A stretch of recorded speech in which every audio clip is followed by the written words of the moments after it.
ICX members that will be watching this presentation during Customer Service Week.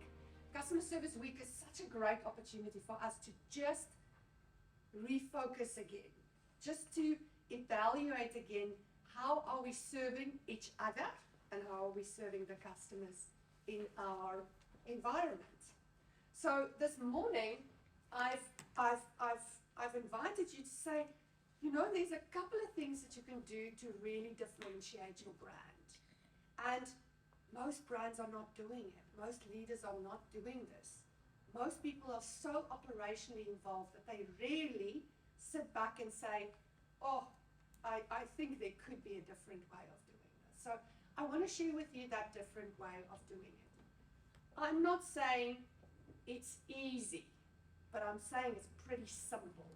Right, so if you take the guidance I give you today, there's no reason why your brand cannot achieve that level of supremacy and be the brand that's known for creating incredible experiences. So let's delve into this a little bit. I want to first talk about the challenges, right? And if you are experiencing this challenge as I'm speaking about it, I want you to nod vigorously, right? So I see a lot of organizations hopping on the digitization. We need to automate. We need to get AI to do things for us. We need robotics. We need just amazing digital stuff. We need to shift clients to a more cost-effective channel. Force clients to a more cost-effective channel, right? And sometimes we do this in favor of actually focusing on the humans. If I challenge companies and I say, tell me about your last big systems upgrade, usually they go, oh, we don't really want to talk about that. And I go, well, why? It cost so much. It took so long. We had such a large team working on it. And I say, well, when was your last human operating system upgrade? They go say, what? Right? Because we're so fast to upgrade the systems, but we're not necessarily that fast to upgrade the human operating system. So let's look at challenge number 2, compliance in favor of creativity. So often, people stay within the lines, right? Who have we got here from banks? Any people from the banks? All right. Any people from insurance? Any people from telecoms? All right. And all of you others, I'm sure if we dig in, we will find some rules and regulations and compliance, right? And sometimes we're so fast to say, sorry, this is the process. And we get more and more and more compliant. And the computer says no, right, in favor of looking at the human interaction. The third challenge, and I know none of you suffer from this, right? We call this silocytis, right? So we have silos in organizations, and those silos sometimes cause us to struggle with collaboration. All right. Anyone here have silos in their organization? Because I know it's very rare. Very rare, right? All right, so I have not ever dealt with an organization that do not have silos, right? So organizations were built so that there's teams that have focus areas, they get measured on those focus areas, and they specialize, right? Sometimes if they take the ball off their objectives, then and help a team next to them, then they don't achieve their objective. So silos were designed for efficiency, right, for achieving objectives. So if you're sitting in a company and people in your company are saying, let's break down these silos. Okay, don't break the silos, right? The silos are there for a reason. Do not break anything, right? Because when you break down silos, sometimes you break people. So my suggestion is build bridges between silos, right? So if you look at this image here, you can see this is a kind of a dysfunctional building, right? And they've slapped some stairs on later, but they're connecting the floors with these outside stairs, right?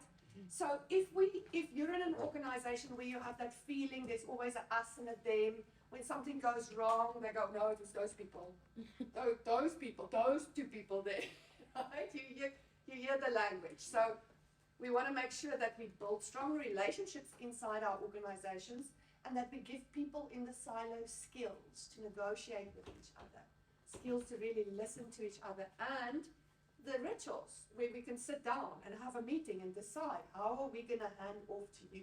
And I'll talk a bit about customer journeys later.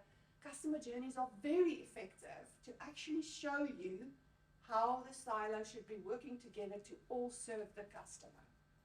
Because sometimes we fragmented the customer journey across the organization, and this department and that department need to work very well together to serve the customer, but they don't.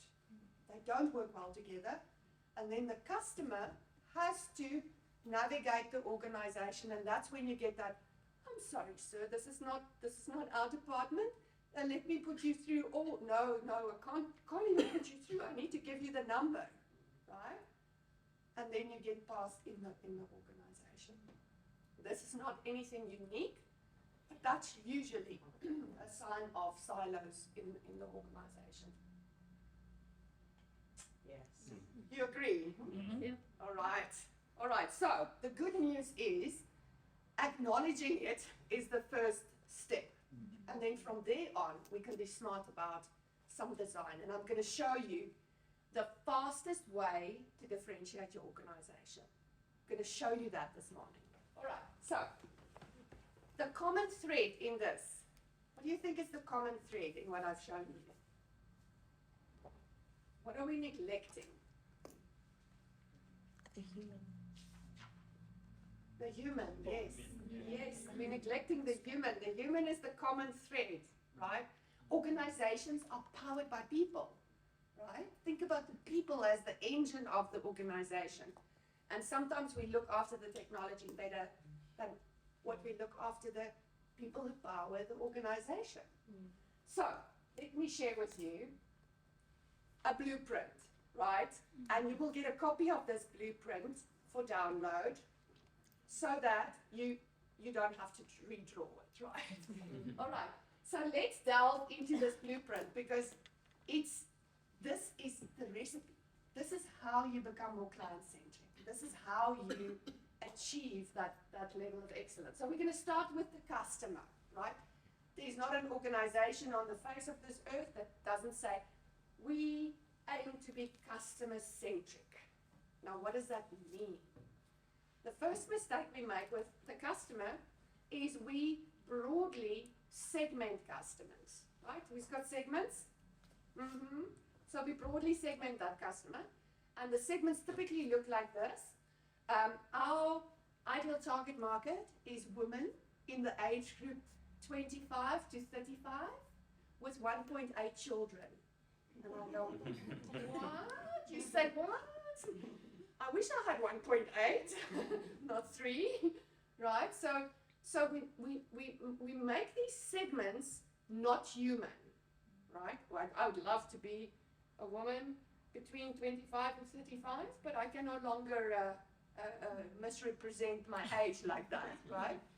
So we dehumanize the segments that we serve, and that makes it more difficult to empathize with them and really to design amazing journeys for them. Because we've relied on data, we've datafied the humans.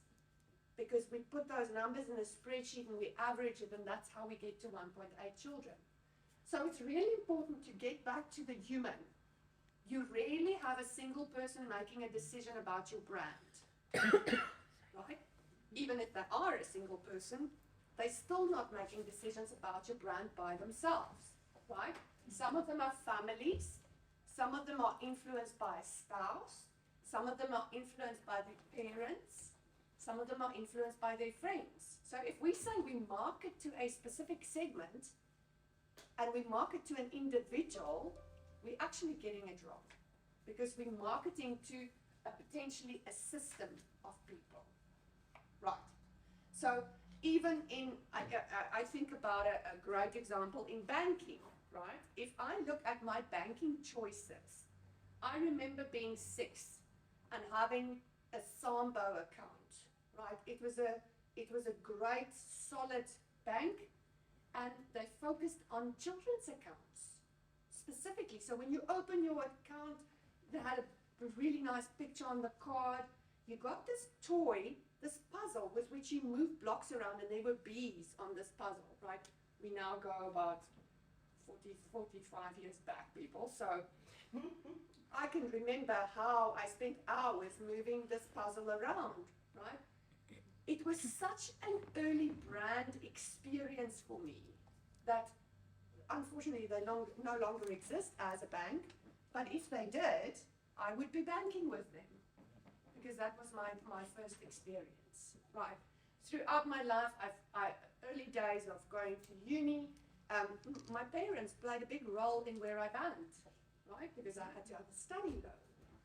So it's rare that we really focus on the system. And then what we also do is instead of looking through the human lens at our customers, right?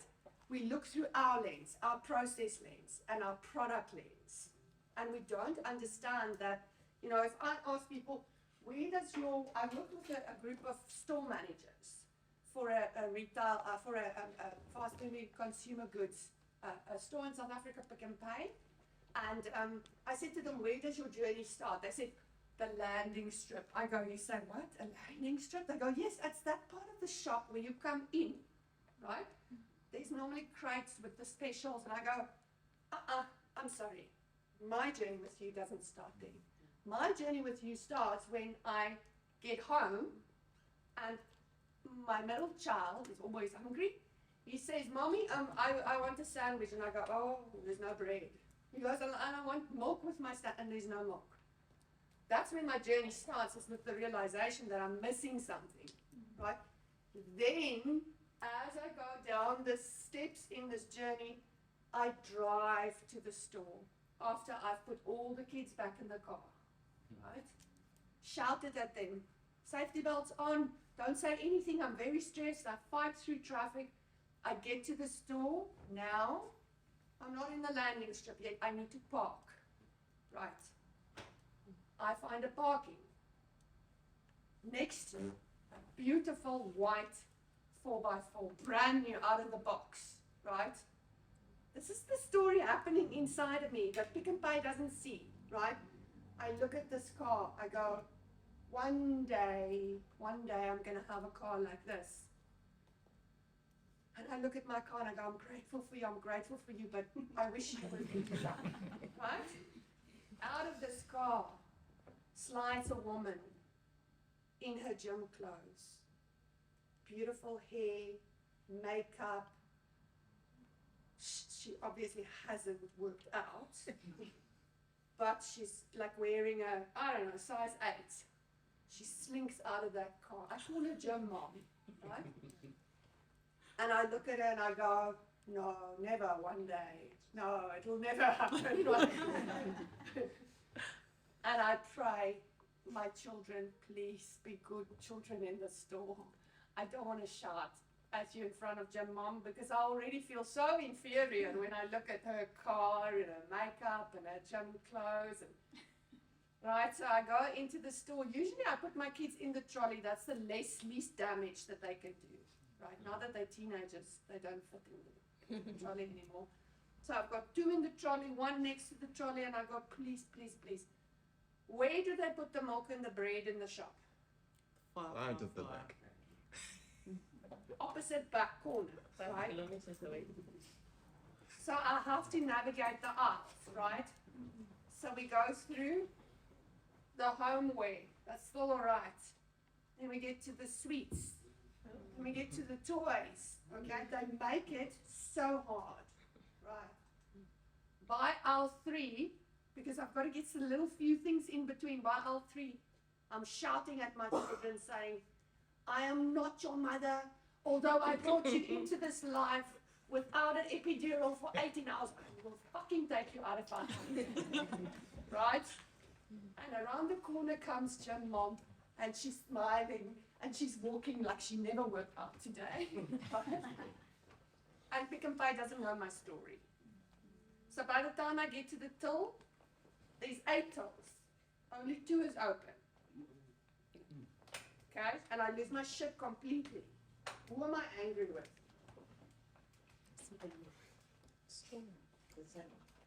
A little bit? I'm angry at myself. Right? Because a Wednesday, 5:30 is not a good time to go to Pick and Pay. Right? I'm angry at myself, but I'm never going to tell someone how I feel inside. And that's the important thing about a customer journey, right? We have this thing, and by the way, I hate going to any shop. I'm not singling out a brand here. I hate going to any shop. The thing is, we can set our target of what we want people to feel when they interact with our brand, right? If I'm a bank, right, I want customers to feel confident. I want them to feel like we really do care. Therefore, when I apply for a home loan with my bank, do not send me a blank form. Right, I take that as an insult. Because I've been with you for 22 years and you know everything about me. Why would you send me a blank form? So we need to think about how do we build that relationship. I don't care that that's a different unit, right? I know that's a different unit. I know it's actually a white labeled unit from another bank, right? That's how these layers and layers and layers of stuff works. Doesn't mean that it has to be badly designed. You get that? All right, so we have control over this. We want to infuse this with the emotions that we want and with the promise that our brand gives. And I'll talk a little bit more about promise in a bit. All right, now we go to the world of the employee. Many companies, you came today because we are talking about customer experience and customer journeys. That's the sexy stuff. What about the employee journeys? It's 2 sides of the same coin, right? You cannot treat your employees badly and then tell them thou shalt deliver a great customer experience. It doesn't work like that. It's short-lived, right? We do a campaign and we run a little competition, and the more smiles you get from customers, you know, the more points you get, and then you can buy, I don't know, something with the points, right? We design these systems, but we actually don't empower people to do the real stuff. All right. So employee journey works the same way. You set your target. How do you want employees to feel every day at work? Do you want them to feel like imposters? Do you want them to feel like they'll never be good enough? And this goes back to the design of, you know, when they join, how do you initiate them? How do you contract with them? How do they contribute? How do they grow? How do they collaborate? How do we give them acknowledgement? How do we appreciate them in our environment? And then, when they leave, I heard that there's amazing stories about companies that have created an alumni for the people that leave. And if they need a specific skill or a specific job done, they would tap into that alumni. Say, guys, we know you're no longer with us. It's a little bit difficult if they're with the competition, right? But if they're not, right, why not tap into that amazing pool of skills? All right, now, these 2, world of the employee, world of the customer, they're held together by a business design, right? And often, we do things with the customer journey, but we don't look at the business design that sits behind it, and that's why it fails. We design an amazing journey, and then we struggle to implement it because the systems won't do this and the processes won't do that. Right, so this business design, the most important thing I want to share with you is the brand promise. There's this thing that holds your whole business together, and that is ultimately how are you serving the customer? What problems are you solving for the customer? Now, this is like, and I speak a lot about this, it's like akabanga. Who's heard about akabanga? That is a chili oil that they make in Rwanda, right? They take these bell peppers, they smoke them, and they turn them into this amazing oil. It is so potent. The first time I saw it, it was in a hotel, wrapped in a paper towel. It didn't look very appealing, so I said to the waiter, "What is this?" He goes, "No, it's akabanga." Like everybody should know what akabanga is, right? I did that with you. Everybody should know what akabanga is. I said, "Why is it wrapped in a paper towel?" He goes, "Because it's so potent. If you touch the outside of the bottle and you later touch your eye, you will have serious issues." So they wrap it in the paper towel so that it doesn't get on your hands. The bottle, it's an eyedropper bottle. It has a warning on the bottle that says 4 drops only, right? People, this is amazing stuff, right?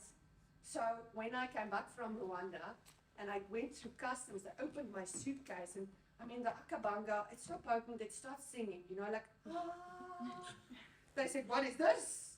And they didn't believe me that it was just chili oil. I think they thought I was smuggling something illegal into the country. So I said, "No, you've got to have a taste of this. Open it, please have a taste." So we're starting the customs, having a taste of the akabanga. Now, what's important about this story is that I challenge you to take your brand and bottle it so that it becomes your version of akabanga.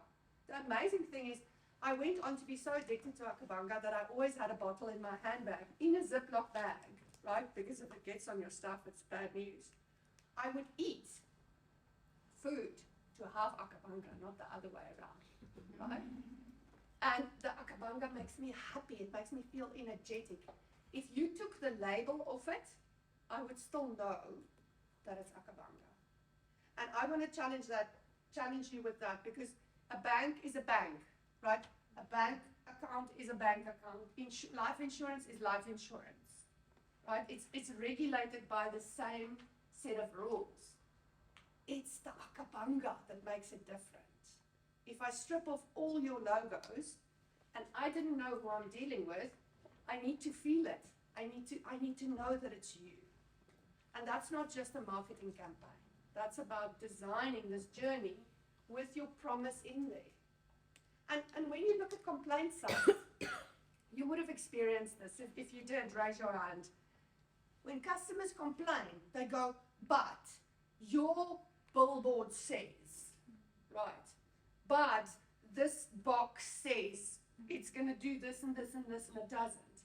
So they know when you make a promise to someone, they know when you're breaking it, and they'll hold you to it. All right. So that's the most important part of this. If you set that promise and you make sure you design everything around that promise, then good things will happen. You will appear much more consistent. You will build trust with your customers, and they would only want you. And the ones that have been with you, they will never want to leave. Don't give them a reason to leave. Give them a reason to stay. Because you know, getting a new customer is more expensive than keeping an existing one. You want to really keep your existing customers.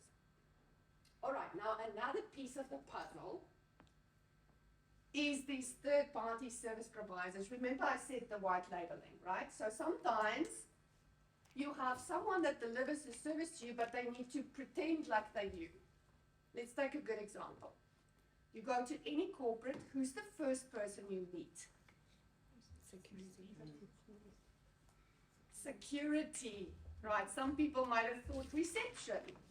No, security is the new reception, right? Because you need to first get past the security barrier. Now, would you say when a security guard joins the team there, because they don't work for the company, but when they join that team, do you think someone's having the conversation with them to say, "Hey, Wami, you're a new security guard here.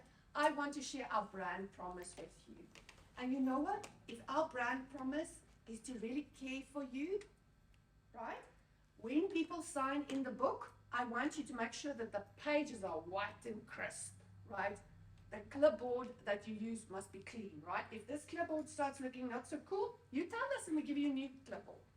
We want to give you an expensive pen with which people can sign in, right? Look after it, but if you lose it, right, we give you another expensive pen because that's our promise, that we care for people. Do you see how ludicrous that sounds? Because we never take the time. We don't even think about that as a touch point for our brand. We don't see it in the in the journey. So it's so important in the journey, the picture that I painted earlier, even the things that you don't have control over, you need to look at them and you need to pay attention to them. All right. You see how it fits together as a puzzle. All right, now, I want to quickly talk about the process. So the process here, if you want to make a shift in your customer experience, the first thing you need to do is start engaging people, talking about it. If you love what you heard this morning, right, on not Monday, not Tuesday, right, because that's your holiday, right, but Wednesday, or if you're back early next week, have a conversation with people. Start finding the people that are so passionate about customer experience and engage them and say to them, listen, I think there's a better way to do this. Let's quickly look at, what are the most complaints that we get? That might be a really good question to ask. So we want to engage people, and then we want to evaluate. And a good place is to start looking at your complaints. What are people complaining about? If you take your top 5 complaints that keep on landing on your desk, any people here that get complaints on their desk? That's escalated. Okay, I see. Oh, I'm in good company. I love you, really I do. Thank you for doing that hard job with dealing with complaints. But the stuff that keeps on landing there, you've got to ask yourself, can we step back, look at the root cause? If we can't solve the root cause, we want to design it, right? So that we go in every transaction like this, there's moments of misery and there's moments of magic. If we can't make a moment of magic, here are the moments of misery. This is what can go wrong. This will lead to disappointment. How do we handle it when it happens? So that your complaints teams, when something goes wrong, they mustn't say, oh, not one of those again. They must go, yes, that's my jam. I was so hoping I would be needed to solve this. So that they're confident, that they know how to recover from something. Some of the things you're never going to solve, right? But it's about the way in which you solve it. And things get escalated for one reason only. The person feels that the person I've dealt with is not listening to me. So I need to traverse the hierarchy of the organization until I find someone who's listening to me. You've done it yourselves, right? You go like, get me a manager. Get me a manager. Because you're not listening to me and you're not caring about me and you don't sound like you're going to solve this for me. So get me a manager now. I'm not the only one that does this, right? Please smile. I'm not the only one that does this. All right, so that's evaluate what's going on in your organization. We're going to give you a link to do a little self-evaluation in a bit. All right, so then the third step there is extract, right? And that is your akabanga. Some organizations have it on the billboard, but just like you look at your strategy every year, your budget, who does a budget every year? You have to do a budget every year, right? But somehow we do a promise once and then we leave it to grow weeds and you can't eventually see what was the promise again. If I ask people, what's your brand promise? They go, wait, and they Google. Oh, let me quickly Google. What's our purpose again? What's our mission? What's our vision? What's our values, right? And they have to Google. There's nothing wrong with that, but the issue is your promise needs to be so strong that when someone wakes you up at 3 o'clock in the morning after a heavy night, right? You go, our promise at Brand Love is to unlock genius, right? So if someone wakes me up at 3 o'clock in the morning, they go, Chantal, what do you do again? I go, I unlock genius. Maybe I don't look like a genius right now, but I unlock genius in people, right? So we need to have that in our, kind of under our skins, and that's how we live it. Then we're going to elevate, and that's where we build these journeys. We design these journeys. We take the juice that we've extracted here, the secret sauce, we pour it into our journeys. And then, step number 5, the evolve, is about creating brand warriors. It's one thing if you're all excited, right? But you've got how many people back at your organization? 200, 500, 800,000, right? You need to light the fire in their hearts to say, We understand the akabanga and we know how to live the akabanga. Does that make sense? All right, great. Any questions about the model? Do you see it's like a puzzle? And you build this puzzle. And you need to, unfortunately, put all the pieces there. Otherwise, it's weird, right? Otherwise, you've neglected a part of the puzzle. Okay, I'm going to stop there, and I'm going to just allow for some questions.